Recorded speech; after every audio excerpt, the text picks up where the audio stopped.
Salut tout le monde et bienvenue pour une nouvelle vidéo. Aujourd'hui, nous allons parler d'un événement important dans l'histoire européenne, le mur de Berlin. Tout d'abord, pour ceux qui auraient oublié, Berlin est la capitale de l'Allemagne.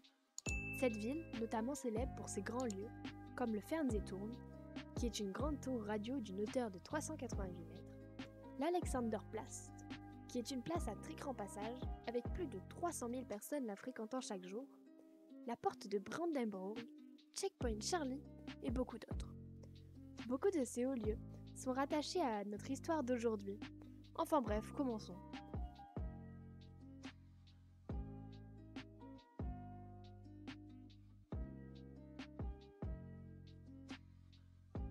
Après sa capitulation, le 8 mai 1945, l'Allemagne est divisée en 3 puis 4 zones d'occupation sous administration soviétique, américaine, britannique et française, conformément à l'accord conclu à la conférence de Yalta.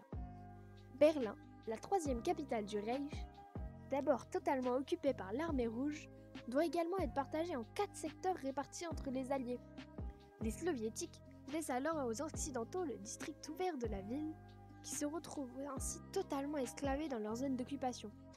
Le secteur reste sous contrôle soviétique, représentant à lui seul 409 km², soit 45,6% de la superficie de la ville. La position et l'importance de Berlin en font un enjeu majeur de la guerre froide, qui s'engage dès la fin des hostilités. Depuis sa création en 1949, la RDA, République démocratique d'Allemagne gérée par les Soviétiques, subit un flot d'émigration croissant vers la RFA, République fédérale d'Allemagne gérée par les pays occidentaux, particulièrement à Berlin. La frontière urbaine est difficilement contrôlable, contrairement aux zones rurales déjà très surveillées. Entre 2,6 et 3,6 millions d'Allemands fuient la RDA par Berlin entre 1949 et 1961, privant le pays d'une main-d'œuvre indispensable au moment de sa reconstruction et montrant à la face du monde leur faible adhésion au régime communiste. Émigrer ne posait pas de difficultés majeures, car jusqu'en août 1961, il suffit de prendre le métro ou le chemin de fer berlinois pour passer d'est en ouest, ce que font quotidiennement les Berlinois pour aller travailler. Les Allemands appellent cette migration de la RDA communiste à la RFA capitaliste « voter avec ses pieds ». Pendant les 2 premières semaines d'août 1961, riche en rumeurs, plus de 47 000 citoyens est-allemands passent en Allemagne de l'ouest via Berlin. De plus, Berlin-Ouest joue aussi un rôle de porte vers l'ouest pour de nombreux Tchécoslovaques et Polonais. Comme l'émigration concerne particulièrement les jeunes actifs, elle pose un problème économique majeur et menace l'existence même de la RDA. En outre, 50 000 Berlinois sont des travailleurs frontaliers, travaillant à Berlin-Ouest mais habitant à Berlin-Est ou dans sa banlieue, où le coût de la vie de l'immobilier est plus favorable. Le 4 août 1961, un décret oblige les travailleurs frontaliers à s'enregistrer comme tels et à payer leur loyer en Deutschmark, monnaie de la RFA. Avant même la construction du mur, la police de RDA surveille intensivement au point d'accès à Berlin-Ouest ceux qu'elle désigne comme contrebandiers ou déserteurs de la République. Comme tous les pays communistes, la RDA s'est vue imposer une économie planifiée par Moscou. Le plan septennal 1959-1965 est un échec dès le début. La production industrielle augmente moins vite que prévu. En effet, les investissements sont insuffisants. La collectivisation des terres agricoles entraîne une baisse de la production et une pénurie alimentaire. Les salaires augmentent plus vite que prévu à cause d'un manque de main-d'œuvre provoqué en grande partie par les fuites à l'ouest. Un important trafic de devises et de marchandises, néfaste à l'économie est-allemande, passe par Berlin. La RDA se trouve en 1961 au bord de l'effondrement économique et social. L'auteur, William Blum, avance comme cause de la construction du mur, outre la captation de la main-d'œuvre qualifiée de la RDA par l'Ouest, le sabotage des infrastructures par des joueurs occidentaux qui auraient alors sévi en RDA. Le programme de construction du mur est un secret d'État du gouvernement est-allemand. Il commence dans la nuit du 12 au 13 août 1961 avec la pose de grillages et de barbelés autour de Berlin-Ouest.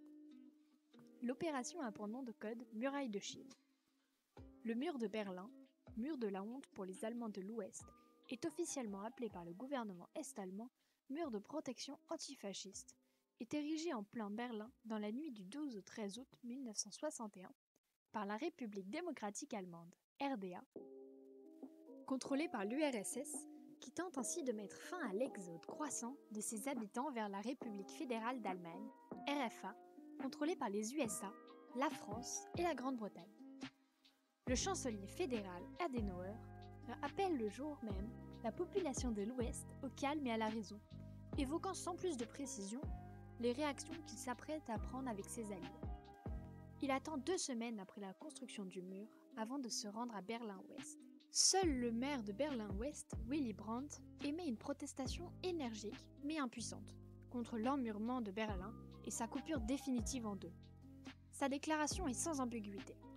Sous le regard de la communauté mondiale des peuples, Berlin accuse les séparateurs de la ville qui oppressent Berlin-Ouest et menacent Berlin-Ouest de crimes comme le droit international et contre l'humanité.